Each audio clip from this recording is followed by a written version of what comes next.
this is lecture 6, and it's on sex differences in personality. And so the first thing that you should be aware of, this is the reason I put it in after neuroticism and agreeableness, is that the biggest differences in temperament, personality, between men and women are in agreeableness and neuroticism. And that seems to be true cross-culturally.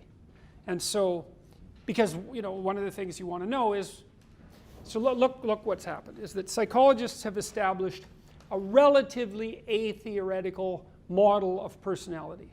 And I don't believe that there was any bias built into it, or at least that the bias was minimized by the method, because the method was ask people as many questions as you possibly can and use statistical methods by multiple teams to sort out the relationships between the answers. And I thought the Big Five was a pretty ugly theory when I first came across it. It wasn't one that I warmed up to quickly. I would say it probably took between 5 and 10 years before I was convinced by the brute power of the analysis that it had to be taken seriously. And as that happened, because the theory was first laid out only linguistically and statistically, there was no neuropsychology, there was no neurobiology, there was no real theory, there was no developmental theory, it was just lexical description.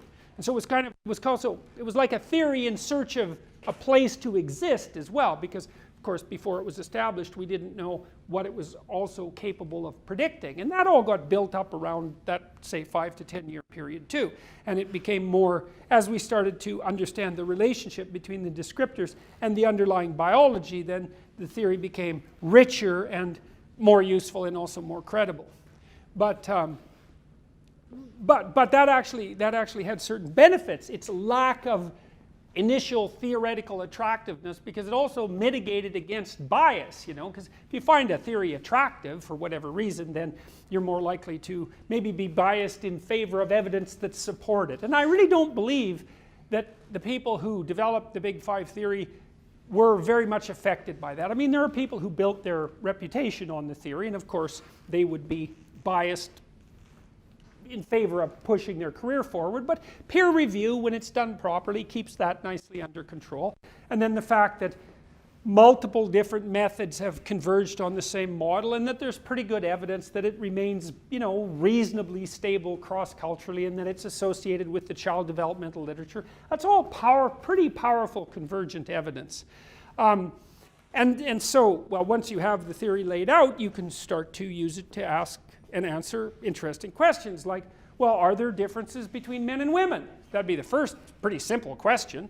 And the next question would be, if there are differences, well then why did those differences exist? But you don't have to get to that to begin with. You can just start with, are there differences? And the answer is, yes, there are differences. And I'll tell you what they are, what we know so far. So by far the biggest differences are in extroversion or agreeableness and neuroticism, and the biggest difference is actually in agreeableness.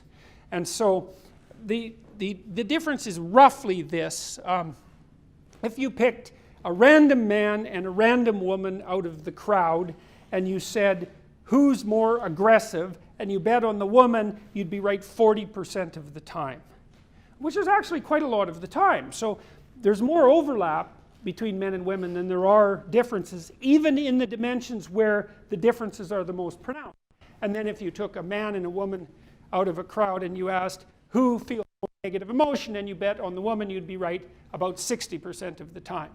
And so that's not exactly right, but it's close enough. You get a flavor for it with that degree of estimation. And so the first thing you note, and this is the first thing to note from the comparisons of men and women, is that men and women are more alike than they are different, especially at each trait level. We did analysis with the Big Five. I never published this, but I tried to come up with a set of questions that would maximally differentiate men and women. So if you didn't know who had done the answering, could you predict by the pattern of answers? And if I took the questions that most differentiated, the best I could ever do was about 75% in classification accuracy. And that's probably a bit of an overestimation, because the statistical technique I used was predicated on the fact that we already knew which men and which women had answered these questions, and so capitalized to some degree on chance. So my guess is that if you used personality testing and it was optimal, you could probably get about 70% accuracy in classification, maybe 65%, something like that. And you know, that's not bad, but it's not enough to think of men and women as fundamentally different.